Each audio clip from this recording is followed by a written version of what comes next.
우리 오늘 하나님 말씀 에베소서 5장 22절로 33절까지 말씀 보겠습니다.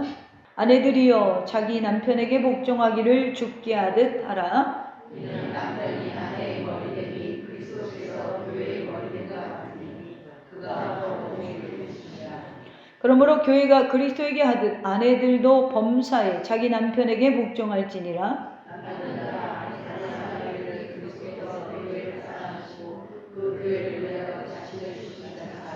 이는 곧 물로 씻어 말씀으로 깨끗하게 하사 거룩하게 하시고 자기 앞에 영광스러운 교회로 세우사 하나님 주지 않는 것이나 어떤 것이 없으시고 거룩하게 없게 하려 하시라. 이와 같이 남편들도 자기 아내 사랑하기를 자기 자신과 같이 할지니 자기 아내를 사랑하는 자는 자기를 사랑하는 것이라.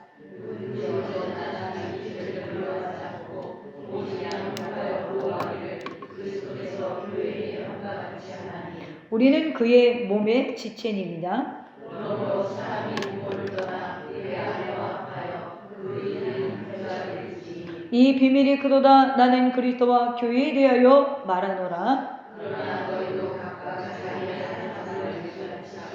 아내도 자기 남편을 존경하라. 아멘. 오늘 하나님 말씀의 제목은 많고 많은 사람 중에. 네, 많고 많은 사람 중에. 네, 오늘은 교회력으로 성령 강림주일이기도 하고요. 그리고 요즘 교회들이 가정주일이나 혹은 부부주일로 많이 주일을 지키기도 합니다. 그래서 오늘은 제가 성령으로 거듭난 사람들의 삶의 가장 기초인 가정을 초점에 두고 좀 말씀을 나누려고 합니다. 제가 자주 언급하긴 하는데요. 하나님이 이 땅에서 만든 공동체 중에 첫 번째가 가정이에요. 그리고 교회죠. 그러니까 가정과 교회는 우리 인간에게 주신, 하나님이 우리에게 주신 축복된 공동체라는 거예요. 하나님이 이렇게 교회와 가정은 직접 제정하시고 만든 하나님의 공동체, 하나님의 제도 속에 있다라는 거예요. 오늘 본문 에베소서 5장 말씀에도 가정과 부부 관계를 말씀하시면서 그리스도와 교회의 관계까지 이어져서 말씀을 나누고 있는데요. 우리가 생각해보면 가정의 행복의 기본 단위는 부부예요. 그러니까 부부 사이는 늘 여러분 화단과 같아서 관심과 노력을 기울여 가꾸지 않으면 아름다움을 해치게 된다고 합니다. 그러니까 하나님께서 가정을 세우고 하나님의 창조 사역을 보존하시고 이루어가는 신성한 것으로 구별된 것이 가정이라는 거예요. 그래서 에베소서 5장 말씀을 통해서 우리들의 가정들이 정말 성령의 은혜로 치유되어지고 우리 지체들의 가정들이 다시 한번 행복한 에덴 동산으로 회복되어지기를 주님의 이름으로 축원합니다. 오늘 본문의 앞달락인 5장 18절에 보면 오직 성령으로 충만을 받으라 라고 말씀해요.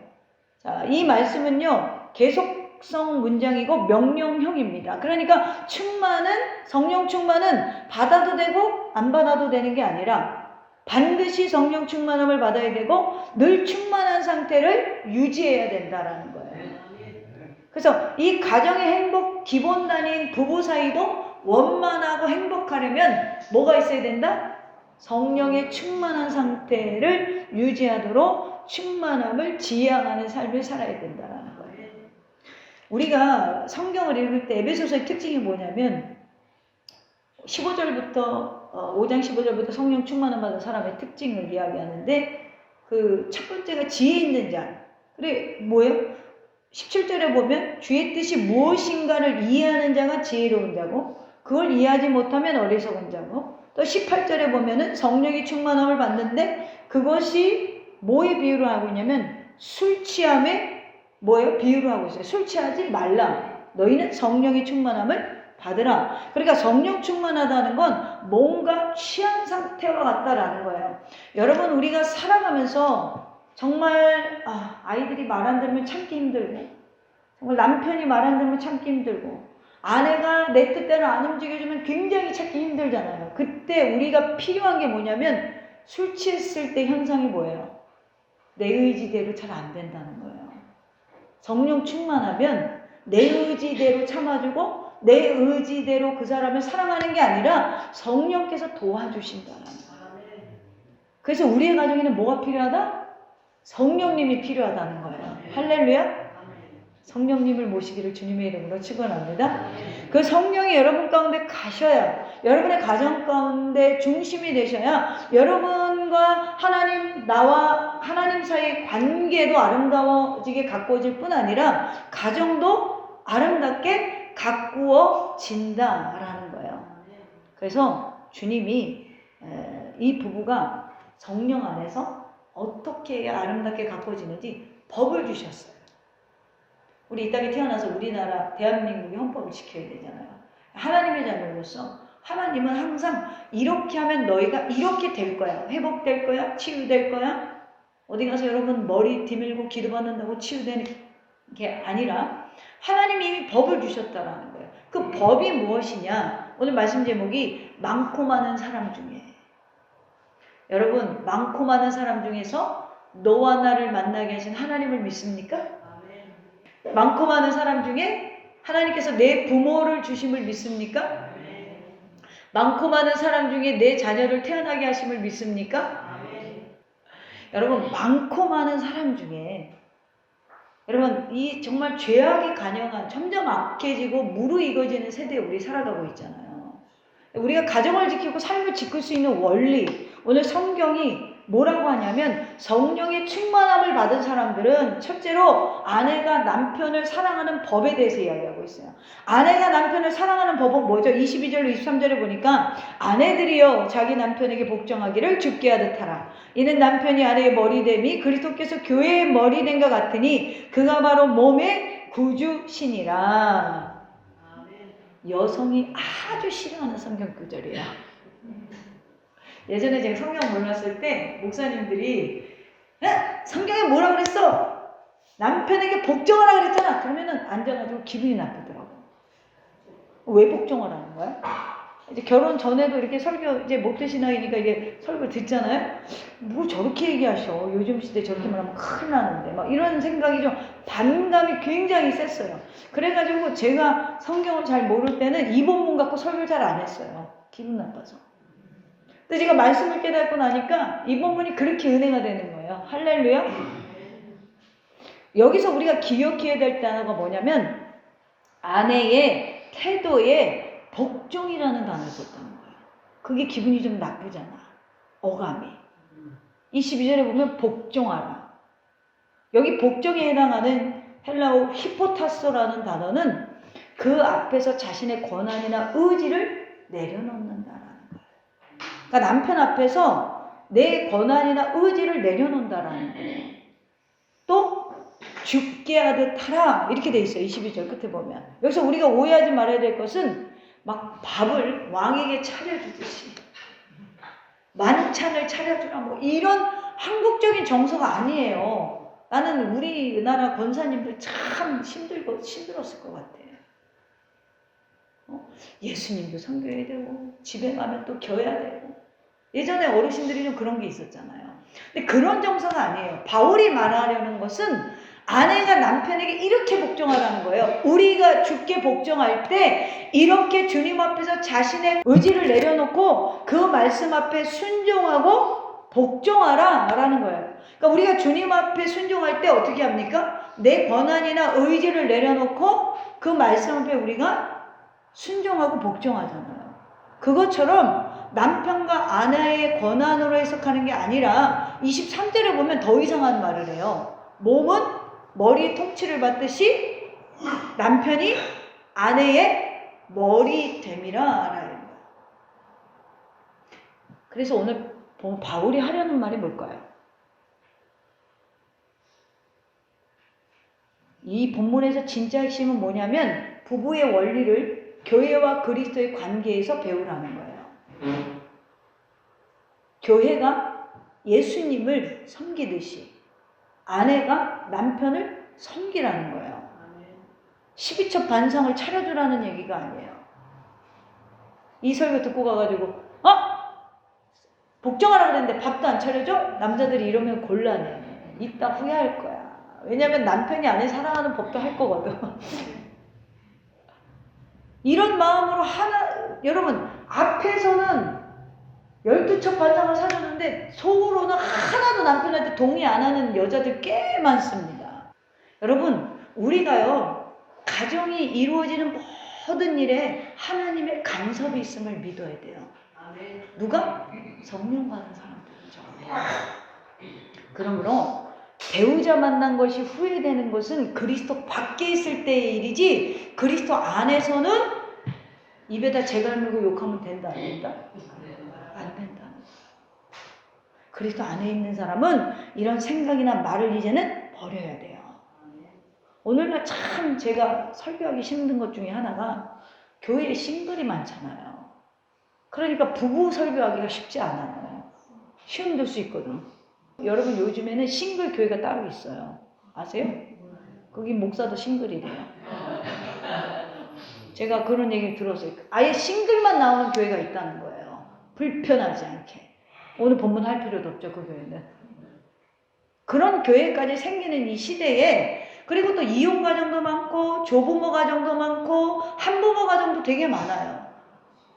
그러나 여러분, 이제 하나님을 알지 못해서 우리가 저지른 잘못 때문에 죄책감은 이제 벗어버리고, 내가 이제 성령을 받고 성령 안에서 다시 태어나서 내가 그리스도 안에 있음으로부터 내 삶에 일어나는 모든 것에 하나님의 섭리가 있음을 인정하시기를 축복합니다. 그래서 많고 많은 사람 중에 너와 내가 만난 것은 하나님께서 만나도록 하셔서 그 가정을 이루게 하셨다는 신앙의 고백이 이제는 있어야 된다는 거예요. 그러므로 오늘 성경은 주님을 믿는다고 하면서도 그 고백을 교회에서 하면서 뒤에 가서는 하나도 지키지 않는 사람처럼, 부부가 아내가 남편 앞에 말씀 때문에 때로는 어떤 한국적인 정서 때문에 순종하고 있는 것처럼 보이나 마음속에서는 하나도 동의하지 못하고 마음속에는 하나도 그 사람에게 뭐예요? 정말 세워줄 수 있는 그러한 상태가 아니라면 이제는 회개하고 진정으로 그 남편을 세우는 자가 되어야 된다라는 거예요. 이 말은 집안에서 가장으로서의 위치를 존중해 주라는 거예요. 다른 사람이 쫄보라고 해도, 다른 사람이 속이 좁다고 해도 아내는 남편이 대장부라고 하고 당신은 참 나한테는 마음이 넓은 사람이야, 이렇게 아내가 남편을 세워줘야 돼요. 아내는 남편 편을 들어야 돼요. 적어도 야, 그 사람 아유 너 힘들겠더라 같이 살기. 왜? 나는 살기 좋아. 왜? 나밖에 모르니까. 다른 거 모르니까. 그럼 된 거 아니야? 그게 장점이니까 모든 게 다 용서가 돼. 그렇게 얘기해야지. 그래, 나 살기 진짜 힘들어. 그건 뭐예요? 내 한 몸인데 헐뜯고 있는 거잖아요. 헐뜯고 있는 거잖아요. 여러분, 제가요, 뭐 신학적으로, 성경 해석학적으로 어쩔지는 모르겠지만 재미있는 게 뭐냐면, 제가 깨달은 거, 제가 목회하면서 느낀 것이, 남자들은 외적으로는 되게 강한 것 같아도 굉장히 약해요. 저는 그렇게 생각을 해요.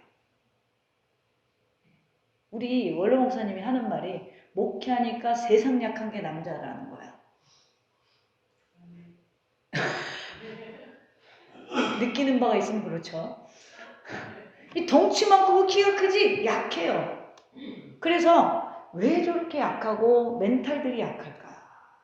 늘 위로가 필요해. 여자의 위로가. 그래서 내가 이게 궁금한 거야. 그래서 고민했는데 성경에서 답을 찾았어요. 창세기 2장에 답이 있더라고요. 아주 알고 있는데 그걸 몰랐던 거예요. 창세기 2장 21절과 23절에 가보면 하나님께서 여성을 어떻게 만들었는지가 나오잖아요. 여호와 하나님이 아담을 깊이 잠들게 하시니 잠들매 그가 그 갈빗대 하나를 취하고 살로 대신 채우고, 여호와 하나님이 아담에게서 취하신 그 갈빗대로 여자를 만드시고 그를 아담에게로 이끌어 오시니 아담이 이르되 이는 내 뼈 중에 뼈요 살 중에 살이라, 이것을 남자에게서 취하였은즉 여자로 부르리라, 이렇게 돼 있어요. 자, 상상의 날개를 펼쳐봅시다. 하나님이 아담을 잠들기 위해서 갈비뼈를 뽑으시고 뭘로 채웠어요? 살로 채웠어. 살은 약해, 강해? 약해요. 근데 여자는 뭘로 만들었어? 약해도 갈비뼈로 만든 거야. 그러니까 더 재밌는 게 뭐냐면 24절에 가보면 이렇게 말해요. 이러므로 남자가 부모를 떠나 그의 아내와 합하여 둘이 한 몸을 이룬지라. 남자는 갈비뼈가 들어와야 한 몸이야. 무슨 얘기인 줄 아세요? 우리가 남자를 보면 뭐가 보이냐면 허당끼가 보여. 저 왜 저래? 참 세상에서는 인정받고 존중받는 직업을 가졌어도 집에 와서 하는 거 보면 아이 같을 때가 있어요. 부족한 게 아내한텐 보여요. 이상하게 보이죠? 왜죠? 그 사람 세워주라고 보이는 거예요. 내가 거기를 채워주고 도와주라고 보이는 거예요. 그걸 알기 때문에 우리는 남편을 세워줘야 하기 때문에 우리는 뭘로 만들어졌어요? 갈비뼈로 만들어졌어요. 우리가 있어야 그 사람은 한 몸이 되는 거예요. 정상적인 기능을 하는 거예요. 그래서 가장 적절한 남편을 나에게 보내셨어요. 많고 많은 사람 중에. 그럼 청년들은 어떻게 해야 돼요? 나를 채워줄 수 있는 사람을 찾아야 돼. 남자들은. 나를 채워주지 못하는 사람, 그걸 무슨 이용하고 내가 그 사람 때문에 편한 게 아니라 내 성격과 이런 걸 정확하게 현명하게 판단하고 나를 온전한 사람으로 만들어줄 수 있는 지혜로운 사람을 만나야 된다는 거예요. 그래서 여러분, 우리가 남편들을 보면 여인들이요, 남자에게 복종이 돼야 안 돼요. 허당끼 있어서 안 돼요. 그래서 이렇게 봐야 되는 거예요. 저 허당끼를 채우라고 날 만나게 하셨구나. 저 부족함을 채우라고 해서 멋진, 여러분, 평강공주가 되셔야 돼요. 평강공주. 바보온달이 어떻게 돼요? 훌륭한 왕이 되잖아요. 여러분, 우리가 그 대상을 보고 권위를 세워줄 수 없으니까 주님이 뭐라고 그래요? 교회가 그리스도에게 하듯. 섬겨야 할 대상이 누구냐? 너희 남편들이다. 할렐루야. 남편들은 은혜 다 받고 가시죠? 교회가 그리스도를 높이듯이 아내들이요, 남편의 권위를 세워주는 현명하고 현숙한 여인들이 되시기를 주님의 이름으로 축원합니다. 두 번째로 남편이 아내를 사랑하는 법을 기록해놨어요. 우리 25절 볼까요? 남편들아 아내 사랑하기를 그리스도께서 교회를 사랑하시고 그 교회를 위하여 자신을 주신같이 하라. 여러분, 이 본문에는 엄청난 함정이 있어요. 지금까지 웃다가 여러분 오늘 남자들 울고 갈 수도 있어. 엄청난 함정이 있거든.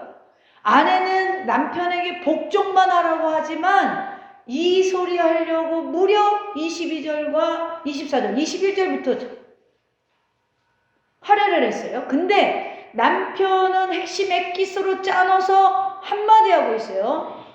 아내를 사랑하는데 어떻게 사랑해야 된다? 그리스도께서 교회를 사랑한 것처럼 사랑하라는 거예요. 이래서 오늘 본문이 잘못 알고 가가지고 거봐, 교회에서 남편한테 복종하라 그랬잖아. 이렇게 하면 그게 함정이야. 남편은 아내를 어떻게 사랑하라고 명령하세요? 거꾸로입니다. 아내는 교회가 그리스도를 섬김같이 사랑하고, 남편은 예수님 그리스도가 교회를 사랑한 같이 하라는 거예요. 이건 상호관계가 아니에요, 여러분. 그 얘기하는 게 아니에요. 그리고 교회를 위하여 자신을 주신같이 사랑하라. 그럼 여기 교회는 뭐예요? 모든 믿는 성도를 말하는 거예요. 그렇다면 예수님이 성도를 어떻게 사랑하셨어요? 여기 함정이 있는 거예요, 여러분. 세 가지가 있어요. 예수님이 성도를 어떻게 사랑하셨어요? 보호하시고 공급하시고 희생하셨어요.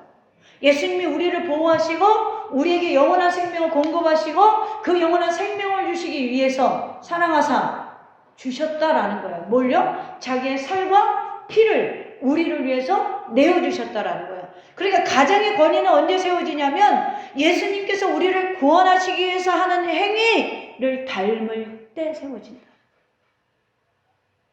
이게 함정이에요, 본문에. 그래서 이 본문은 오히려 여자들이 엄청 기분 좋은 본문이에요.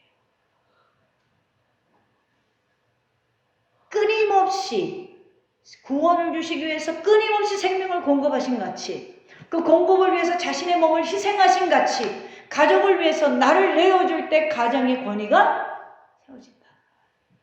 생각해 봅시다. 교회가, 즉 성도가 하나님 사랑하는 게 가벼워요? 아니면 그리스도가 우리를 사랑하시는 것이 가벼워요?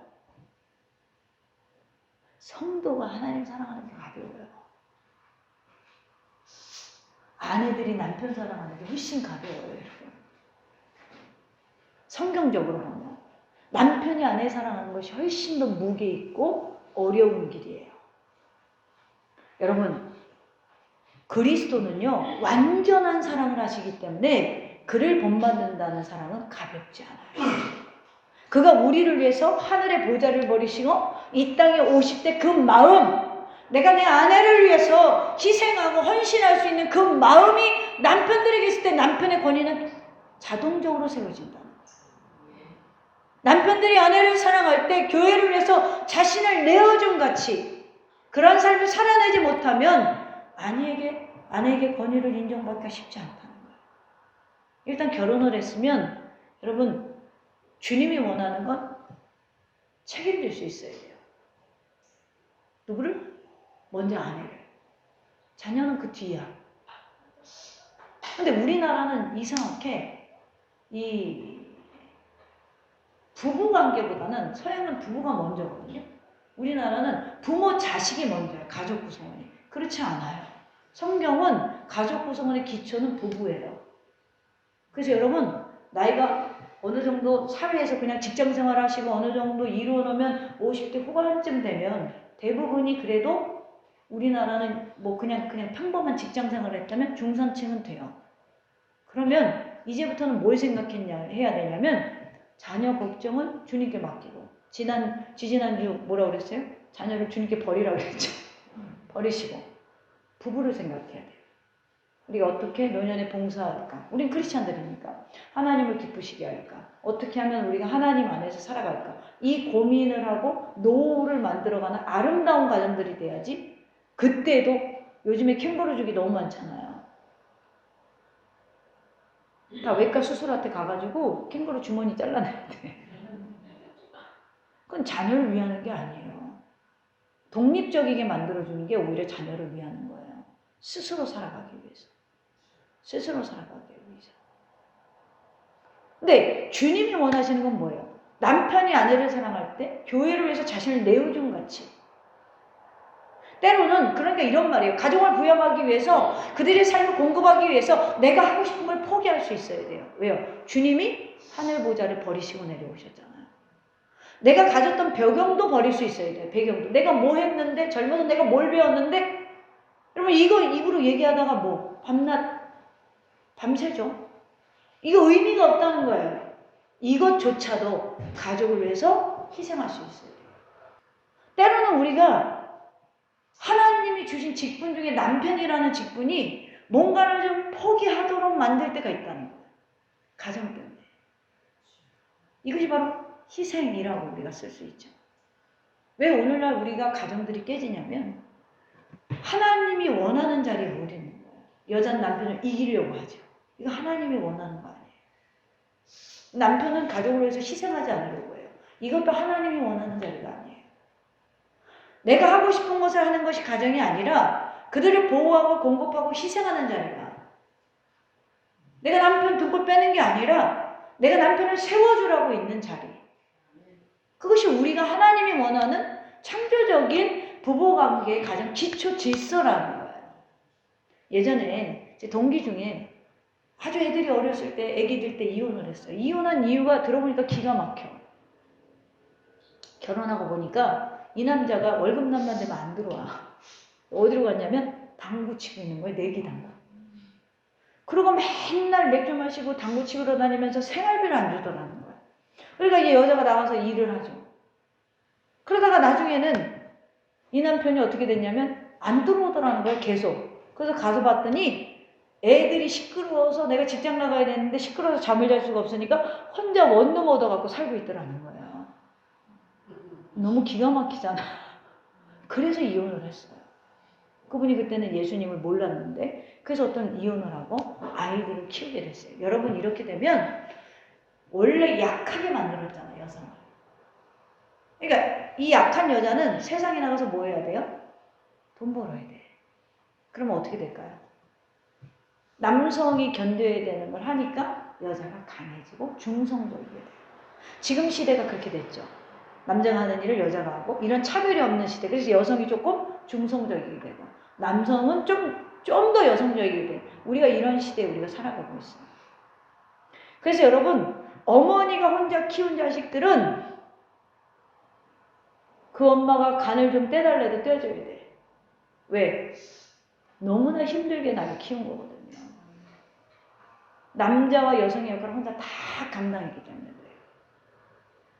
그래요. 제가 예전에 그 이재철 목사님인가 있어요.